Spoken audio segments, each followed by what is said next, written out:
نو څوک هم چې د شعر سره مینه لرئ نو توجه غواړم لازم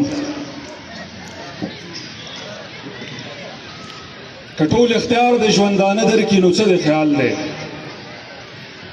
هسې که تاله سړی زړه درکړي نو څه د خیال دی هغه چې ته یې د مودو د دیدن نه تږی ګرځې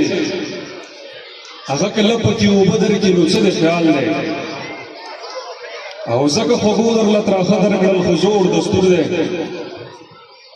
خو چې تراخه درله خواږه درکړي نو څه د خیال دی او مزدوره دې وخت کې دا خلک چې د لوږې نه مري که یو سړی راشي او وړه درکړي نو څه د خیال دی پروازه چا پسې چې ته ټوله شپه چغې وهې که ناڅاپي راشي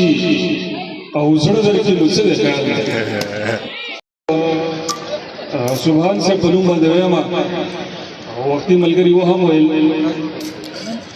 سبحان صاحب ستاسو په نوم چې په کلي کور کې د جرګې او د لار یو سړی وي خبرې ډېر سړي کوي خو د کار یو سړی وي په خاندان کې ترې زامن او لمسي ډېر پاتې شي خو چې ځای نیسي د نیکه یا د پلار یو سړی وي حجره کې 200 کسان وي په یو کلي کې خو چې ورسره وي د خبرو اختیار یو سړی وي او موږ د خلکو په شان ځان له ځان نه ګرځو خو سرته پسلو کې زموږ د مایا یو سړی وي حجر اسود پروازه هر یو کاڼی نشي کېدی سرونه ډېر وي خو لایق د داستار یو سړی وي